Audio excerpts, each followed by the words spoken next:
Esse mês de maio, aliás, mês de maio já passou, nós estamos em junho, né? O ano está voando.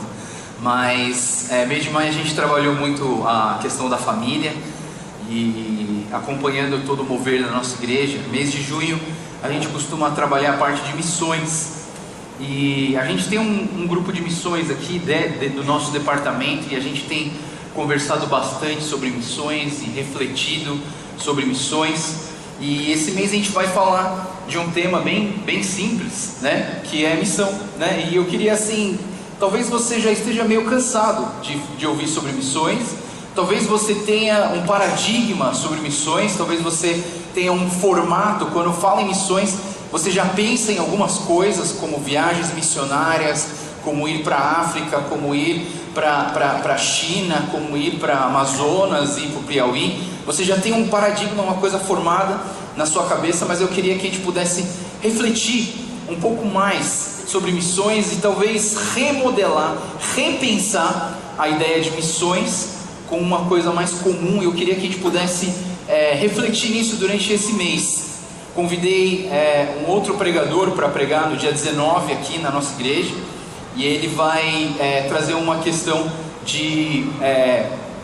sobre a missão urbana, né? E assim, o pregador, eu fico até com vergonha, que às vezes você deve pensar assim, esse pastor Joel aí só chama a família dele, né? Mas é que a última vez teve uma vez que veio a minha prima pregar, né? E aí o irmão dela é pastor também, ele chama Teófilo Hayashi. Ele é líder de um ministério chamado Dunamis, e ele vai vir trazer uma palavra para a gente sobre a questão de missões urbanas, de missões na cidade. Você é um missionário a partir do momento que você entrega a sua vida para Jesus. Então a gente vai trabalhar essa ideia da missão durante esse mês. Mas eu coloquei 4 coisas importantes que a gente precisa pensar sobre missões. E aí eu liguei as missões com 4 palavras: remissão, comissão, omissão e compromissão. Talvez essa última palavra você pense assim, não, o pastor inventou essa palavra, né? Compromissão, né? Já ouvi falar compromisso, mas compromissão, ela existe, né? Eu procurei no dicionário e a palavra existe. E sabe, essas 4 palavras ligadas com missão, elas têm a ver com o que eu quero falar sobre missões. A ideia de remissão do início da nossa vida cristã, a comissão, que é o chamado de Deus para fazer missões, a omissão, que muitas vezes nós omitimos a nossa função de missionários, de pessoas encarregadas por Deus para pregar o Evangelho, e a compromissão, que é o compromisso que a gente precisa ter com Deus em nossas vidas. E nenhuma vez a Bíblia, a palavra de Deus, ela olha para nós e fala assim que missionário é uma pessoa especial, é uma pessoa que tem características especiais, é uma pessoa que tem qualidades e virtudes, uma pessoa muito mais corajosa do que todas as outras. E a gente precisa repensar isso, porque todos os textos da Bíblia remetem missões para todas as pessoas que entregam a sua vida e que conhecem a Jesus. Mas a gente tem um paradigma na nossa cabeça de que o missionário é um super-herói que tem capacidades sobrenaturais, é um ser assim fora do normal, e que sai do nosso meio e que vai para um país pobre, um país distante, para fazer um milagre de construir igrejas e converter pessoas. Mas nenhum texto da Bíblia fala que você precisa ser um super-herói para você ser um missionário. A Bíblia, pelo contrário, ela diz assim: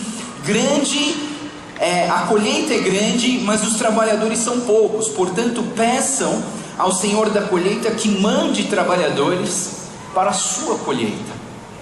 Em nenhum texto que a gente fala sobre missões, ele remete a pessoas especiais com poderes sobrenaturais para serem missionários.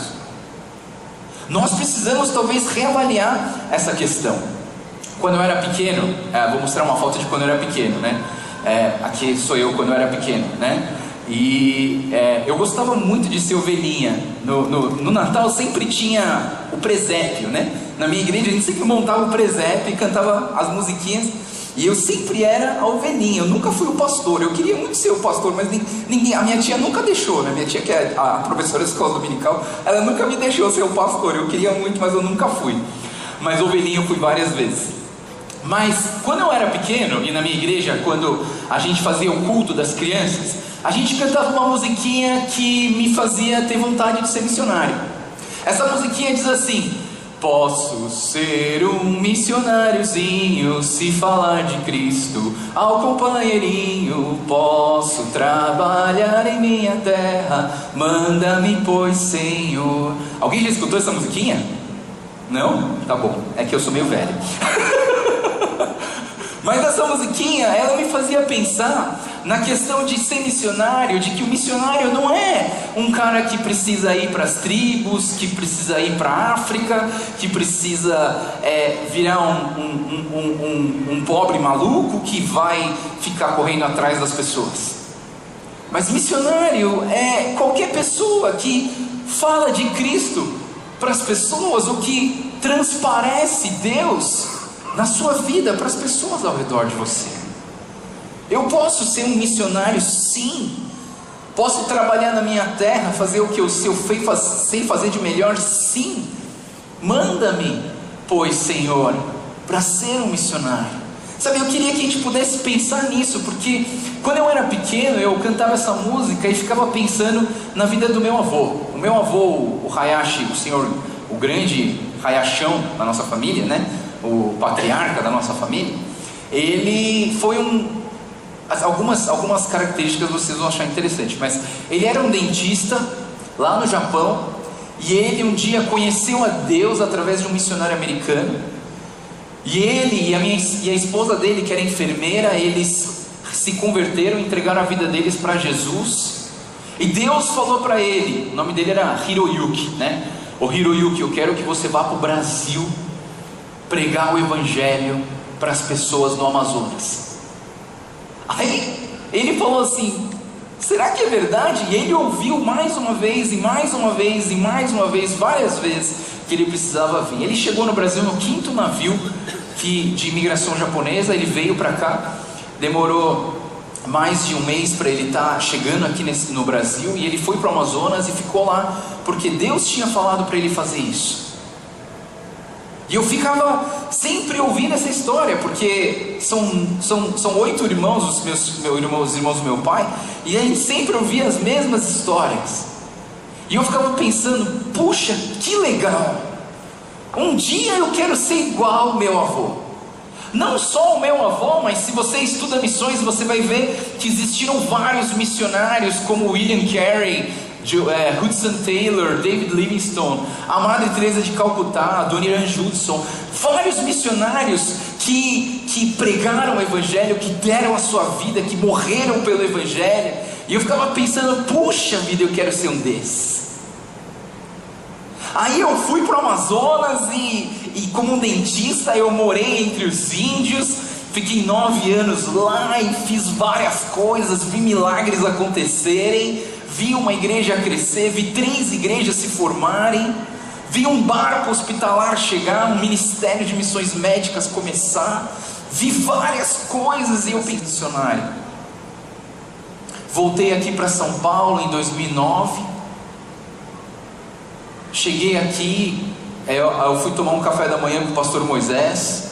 Falei: ô pastor Moisés, eu queria voltar a ser parte da igreja, e se você precisar de alguma coisa para eu servir, eu quero estar disposto. E ele falou: Joel, eu quero que você fique com a gente aqui, né? Volta para o Tonhá, volta para a igreja missionária oriental, que a gente quer muito que você volte. Eu voltei para cá, e eu fiquei pensando: a minha vida missionária acabou. Eu fiquei pensando, é de verdade, eu fiquei assim: a minha vida missionária acabou, espero que um dia eu volte a ser missionário. Mas sabe de uma coisa? Aqui em São Paulo, vivendo do jeito que eu vivo, eu me sinto mais missionário do que quando eu estava morando no Amazonas. Eu queria compartilhar isso com vocês. Tá bom, o cara é pastor, então o cara é missionário porque ele é pastor. Não, eu queria que a gente pudesse quebrar um pouquinho uma ideia que a gente pudesse pensar em uma missão de uma forma um pouco diferente, por pensar por uma missão mais ordinária e menos romântica. Sabe, quando a gente fala sobre missões, a gente logo traz para nós aquele paradigma de que eu tenho que ir para o Amazonas, eu tenho que ir para a Índia, eu tenho que ir para a Birmânia, eu tenho que ir para a Indonésia. Mas eu estava pensando comigo mesmo que ser missionário, talvez a questão das missões era um pouco mais ordinária, não ordinária no sentido pejorativo negativo da palavra ordinária, mas ordinária no sentido de que ordinário é algo que acontece todos os dias, que todos nós fazemos parte, é o almoço e a janta de toda semana.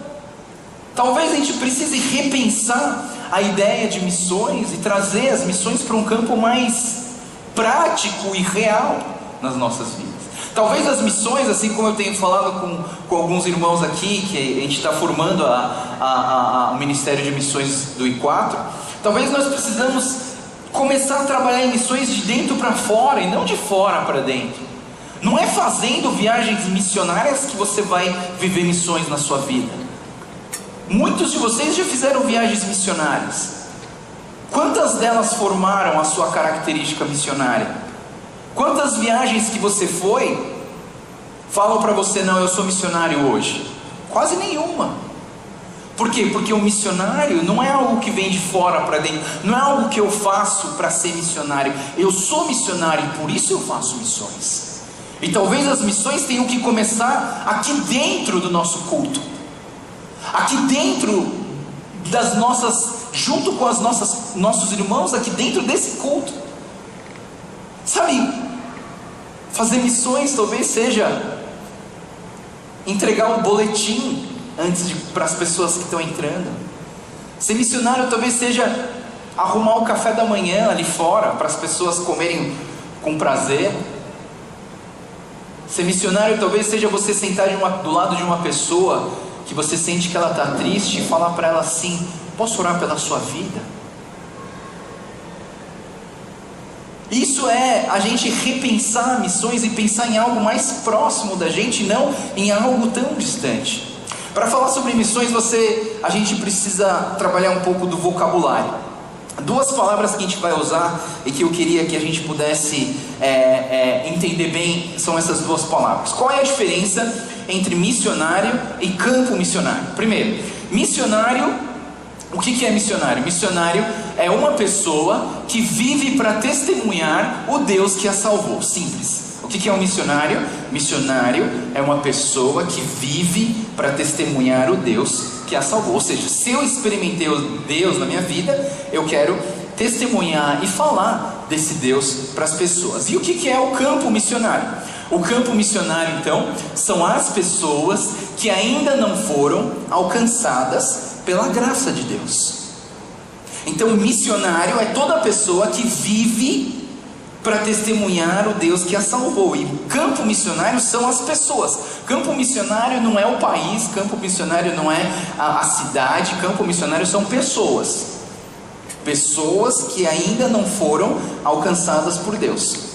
Tem um pregador que eu acho muito, gosto demais, tenho alguns livros dele, e ele um dia, falando sobre missões, ele disse o seguinte, ele falou assim: se Jesus é precioso, se Jesus é precioso para você, você não será capaz de manter essa boa notícia para si mesmo. Você vai sair sussurrando no ouvido do seu filho, você estará falando sobre Jesus para o seu marido, você estará transmitindo de coração para o seu amigo, sem os encantos de eloquência. O seu coração vai falar, os seus olhos vão brilhar quando você falar do seu amor doce por Jesus. Quando você experimenta alguma coisa boa na sua vida, você quer compartilhar com os outros, a não ser que você seja muito egoísta, né? Existem pessoas que são muito egoístas. Mas tem uma irmãzinha aqui na igreja que ela gosta de comer. E sempre que ela come num lugar, ela é uma gourmet. Ela é uma pessoa que, quando come, ela sente prazer mesmo de comer, né? Dá até gosto de comer com ela. Mas assim, quando ela come uma comida boa, A primeira coisa que ela faz, ela põe no Insta. E ela começa a falar para os amigos dela assim: cara, essa comida é muito boa. E ela começa a trazer os amigos dela para comer essa comida e começa a divulgar, né? Bendito é o cara que abre um restaurante e põe uma mulher dessa dentro para comer, né? Ela não deveria pagar, ela deveria comer de graça em todo lugar. E quando, sabe, isso é missões. Isso é ser missionário. Você experimentou uma coisa muito, muito, muito boa,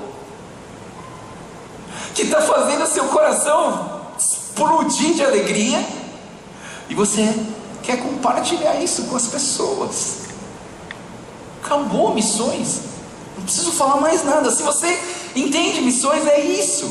A missão ordinária que eu estou querendo dizer, então, é uma coisa muito simples. Se você entender isso, eu podia até acabar minha pregação agora, a gente já podia ir almoçar e voltar para nossa casa. Tem gente que ficou feliz, né? Mas assim, a questão é o seguinte: todo cristão é um missionário ou é um campo missionário. Lembrando das definições que eu coloquei sobre missionário e campo missionário. Ou seja, se você não é um missionário, se você não é uma pessoa que experimentou de Deus e que está mostrando de Deus para as pessoas, você é uma pessoa que precisa ser alcançada pela graça e o amor de Deus na sua vida.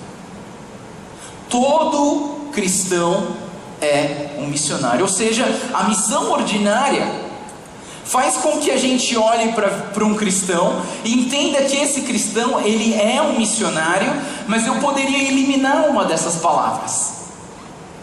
Eu poderia não mais chamar ninguém mais de cristão, e todas as pessoas que entendem Jesus, que entregaram seu coração para Jesus, são missionários. Ou eu podia eliminar a palavra missionário, que eu estou com muita vontade de fazer isso. Eu estou com muita vontade de fazer isso, de eliminar essa palavra missionário e só deixar a palavra cristão. Por quê? Porque se você é cristão, você já é um missionário. A nossa igreja é uma igreja esquisita. Por quê? Porque o nome da nossa igreja é Igreja Missionária. Porque toda igreja tem que ser missionária. É um pleonasmo vicioso eu chamar uma igreja de igreja missionária, porque toda igreja existe para ser missionária. Atos 2:38 diz o seguinte: arrependei-vos e cada um de vós seja batizado em nome de Jesus Cristo para a remissão dos vossos pecados, e recebereis o dom do Espírito Santo. Olha, todas as pessoas que se arrependem, você precisa se arrepender, você precisa ser batizado. Por que você precisa ser batizado? Porque o batismo é a declaração física da nossa fé. É aquilo que acontece dentro do meu coração, eu preciso expressar isso fisicamente. É o batismo. Para quê? Para remissão. A gente vai falar um pouco sobre remissão daqui a pouco. A remissão dos nossos pecados. E você vai receber uma coisa chamada dom do Espírito Santo, né? O que é o dom? Dom o dom do Espírito Santo.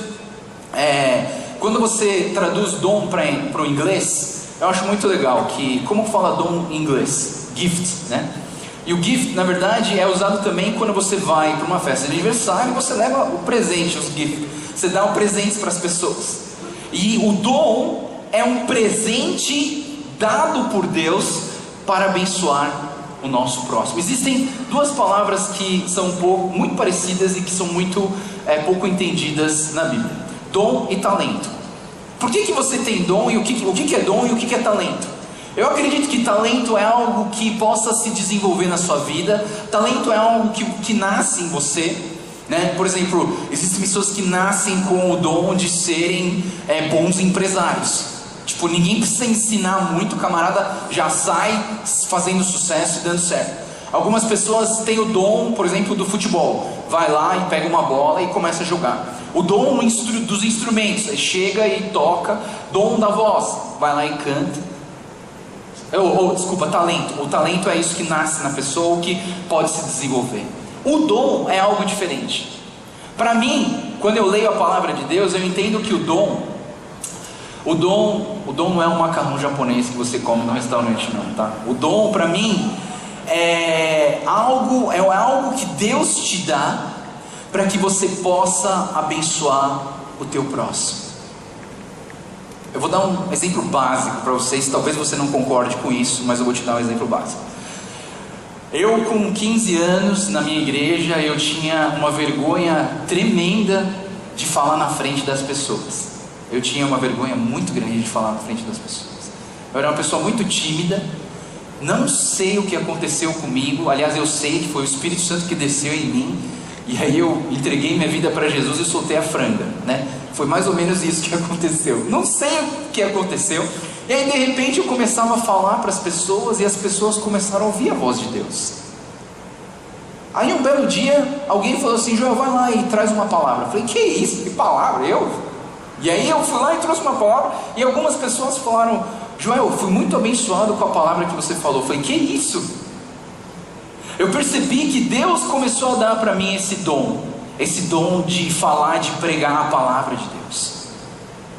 Eu falei isso no começo porque talvez você não concorde, talvez meio forçado, mas eu acredito que foi um dom que Deus deu para mim, um presente de Deus. E quando você encontra o seu dom, associado com o que o irmão Natanael orou aqui, e o que o pastor Daniel pregou algumas semanas atrás sobre a identidade, encontrarmos a nossa identidade. Se você associa a sua identidade cristã, se você descobre quem você é, somado aos dons que Deus te dá, você encontra uma coisa que eu quero chamar de razão para viver. Você encontra a sua razão para viver. Existe um pensamento japonês que se chama Ikigai. Ikigai é um pensamento, na verdade eles traduzem a palavra razão para viver em uma palavra só, chamada Ikigai. E eu acho muito interessante você descobrir a sua razão para viver, porque se você descobrir a sua razão para viver, muita coisa vai funcionar melhor na sua vida, tanto na sua profissão, tanto nos seus relacionamentos, em várias coisas. Eu não vou me estender muito. Esse pedaço da pregação ele é muito complexo, daria para eu falar aqui durante horas sobre esse assunto, mas eu vou ser bem breve. Para você descobrir a sua razão de viver, você precisa fazer 4 perguntas para você mesmo. Essas 4 perguntas, elas são cruciais para determinar 4 áreas importantes na sua vida. A primeira pergunta que você precisa fazer é: o que você ama? Segundo, o que você faz bem? Terceiro, o que você é pago para fazer? E quarto, o que o mundo precisa? O que o mundo está precisando? E aí quando você junta essas 4 circunferências, ela dá uma confusãozinha, mas eu queria que você pensasse comigo, que você entendesse uma coisa muito importante. O que você ama e o que você faz bem, quando você junta o que você ama com o que você faz bem, você encontra a sua paixão. Quando você junta o que você faz bem com o que você pode ser pago para fazer, isso determina a sua profissão. Quando você junta o que você é pago para fazer com o que o mundo precisa, você encontra a sua vocação. E quando você junta o que o mundo precisa e o que você mais ama, você encontra a sua missão. E o âmago, o cerne de tudo isso junto, é o que eu chamo de razão para viver. Então a razão para viver, ela está embutida dentro da sua paixão, da sua profissão, da sua vocação e da sua missão. Tudo que você faz é fruto, é algo que exala daquilo que você considera como razão da sua vida. A gente precisa encontrar isso. A gente precisa olhar para esse gráfico e começar a refletir nas nossas vidas. O que será que eu mais amo nesse mundo? O que será que eu faço bem? Sabe, existem algumas habilidades que eu faço bem. Existem aquilo que eu posso fazer, que eu posso ser pago para isso. Eu sei, olho para o mundo e eu vejo que o mundo tem necessidades. E nós precisamos entender e encontrar essas 4 coisas na nossa vida. Qual que é a nossa paixão? Qual que é a nossa profissão? Qual que é a nossa vocação? Qual que é a nossa missão? Porque o cerne de tudo isso é a nossa razão para viver. Nós precisamos encontrar a razão para viver, e a razão para viver é o que eu vou chamar durante todo esse mês de missão. Fazer missões, viver missões, é viver em função daquilo que é a sua razão para viver. Jesus é a minha razão de viver. Eu vivo por causa de Jesus. A minha paixão é Jesus, a minha profissão é Jesus, a minha vocação é Jesus, a minha missão é Jesus. Mas dentro do que eu tenho como Jesus, como razão para viver, eu tenho que trabalhar, eu tenho que me relacionar, eu tenho que olhar para o mundo e ver o que eu posso fazer para ajudar ele. E eu preciso entender o propósito, por que Deus me colocou nesse mundo. Por isso, para você entender missão, você vai precisar entender o que é remissão. A remissão é o primeiro passo, é o começo para você entender a sua razão de vida. A remissão é o primeiro passo espiritual para que você possa ter Jesus no coração, para que você possa entender quem é Deus para você, e você possa transformar a sua vida comum em uma vida missionária. Sabe, a gente precisa trazer as missões para um campo mais normal das nossas vidas. Para isso, a gente vai precisar desconstruir algumas coisas que foram construídas durante anos na nossa cabeça sobre missões, e talvez reconstruir, e talvez repensar em uma missão um pouco mais ordinária, uma missão um pouco mais palpável nas nossas vidas. Duas palavras muito, eu chamo isso de chavão evangélico, né? A gente costuma falar, e que as pessoas geralmente não entendem muito, é redenção e remissão. Tem um texto em Colossenses que coloca essas duas palavras juntas. Ele nos tirou do poder das trevas e nos transportou para o reino do seu Filho amado, em quem temos a redenção, a saber, a remissão dos pecados, o qual é a imagem de Deus invisível, primogênito de toda a criação. Então a redenção, que vem da questão de Jesus Cristo como nosso Redentor, o Cristo Redentor. O que é a redenção? A redenção é o preço que Jesus Cristo pagou na cruz, para que você pudesse ser salvo. Agora, eu queria trazer um pouco mais próximo, e eu queria trabalhar a ideia da remissão.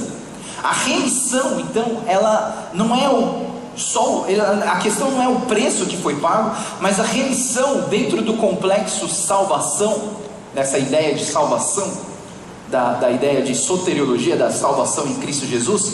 A remissão é subtrair, é tirar a culpa do seu coração, para que você possa entrar no reino de Deus. Para você ser um missionário, para você ser um cristão, você precisa estar dentro do reino de Deus. E a remissão, então, simplificando essas terminologias tão cristãs, tão chavões, a remissão, na verdade, é o perdão dos nossos pecados. Nós precisamos ser perdoados dos nossos pecados. É um dos primeiros passos que a gente dá para nos tornar um cristão, para nos tornar um missionário. E o texto da Bíblia é claro, queridos. Eu fico pensando esses dias, o que seria uma pregação sem falar do pecado? O que seria uma pregação se nós não olhássemos para nós mesmos e encontrássemos coisas que não agradam a Deus e que nós precisamos reavaliar nas nossas vidas? Eu acho que isso ia ser uma palestra motivacional para você sair daqui bem e, sei lá, durar por mais uns 30 minutos e depois voltar ao seu estado pessimista de novo. Mas quando a gente fala do pecado, Quando no nosso culto a gente ora, a gente canta, purifica-me. Quando a gente canta, limpa o meu coração, a gente sai daqui mais leve. E todo mundo que já experimentou o perdão de Deus entende o que eu estou falando, entende o que é sair dessa igreja mais leve. As mulheres adoraram, né? Falei, pô, tomara que dê certo, né? Porque daí eu saio mais leve daqui. Não, mais leve no nosso coração do peso de culpa.